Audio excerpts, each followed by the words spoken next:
Have you ever loved someone so deeply that you knew without hesitation you would search for them? Not because anyone expected you to, and certainly not because it was logical, but because your heart simply couldn't do anything else. Ancient Egypt answered that question with one goddess. Her name is Isis, and I don't think she has remained one of the world's most beloved goddesses for thousands of years because she was simply magical. I think she has endured because she teaches us something about love that never actually grows old. When people think of Isis, they often think of the story of Osiris, her husband, and he is murdered by his brother Set. His body is scattered across Egypt. Now, if I'd first heard this story at 17, I think I probably would have thought, well, finding him is going to be quite difficult, considering he's scattered everywhere. It's certainly not very easy. But I think the heart of her story it's not really about searching for Osiris.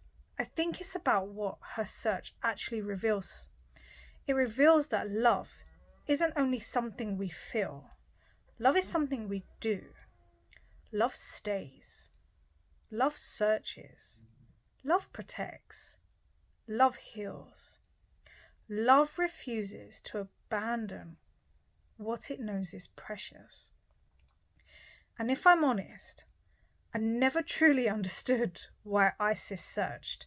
I admired her, certainly, but a part of me thought, if it was me, anyway, I'd give it my best shot. But after a while, I'd be thinking, can we please put the kettle on? I need some tea. But recently, something shifted for me. I realised something. If someone had done what Set had done to Isis, to somebody that I loved, I would have searched too. Not because it made sense, but because love rarely asks what is sensible. It asks, how could I not?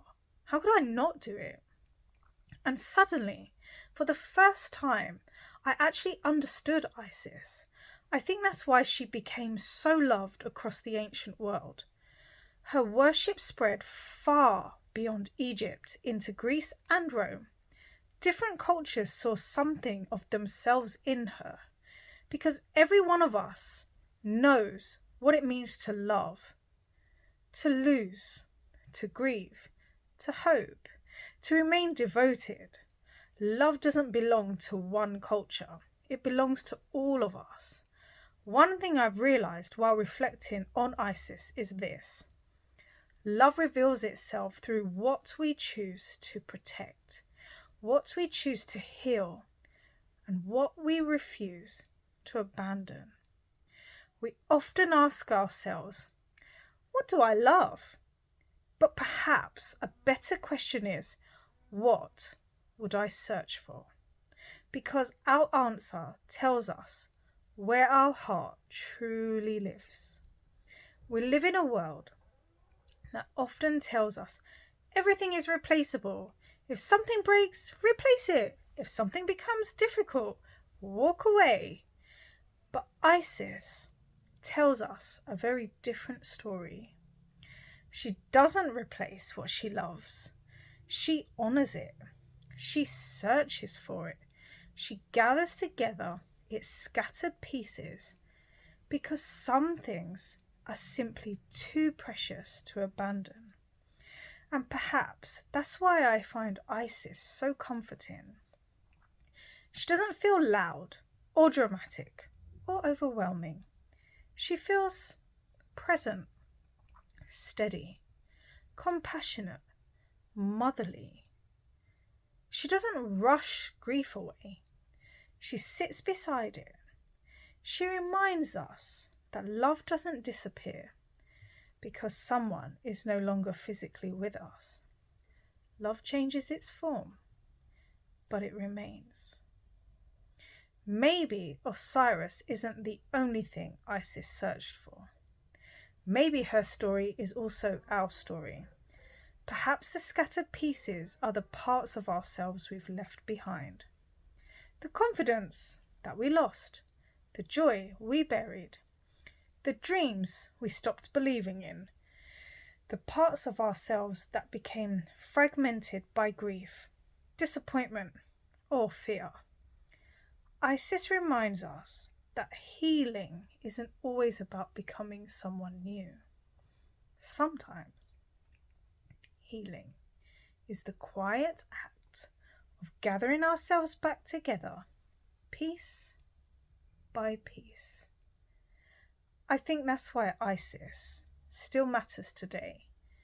Not because we all need to walk across ancient Egypt searching for a lost king, but because every single one of us will, at some point in our lives, know what it feels like to love very deeply.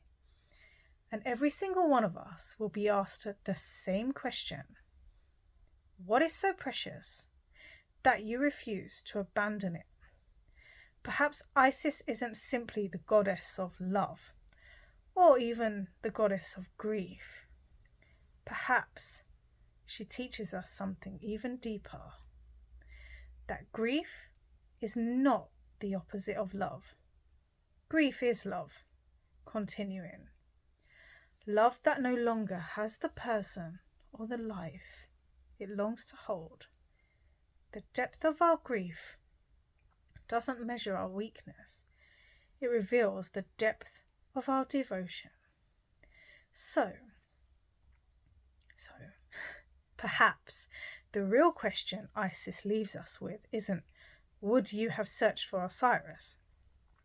It's this: what in your life is worthy of that kind of devotion? Because whatever your answer is, that is where your heart lives. And perhaps that is where Isis is quietly waiting too. You're watching The Goddess and Her Chalice. If this resonated with you, I would love for you to stay. Bye.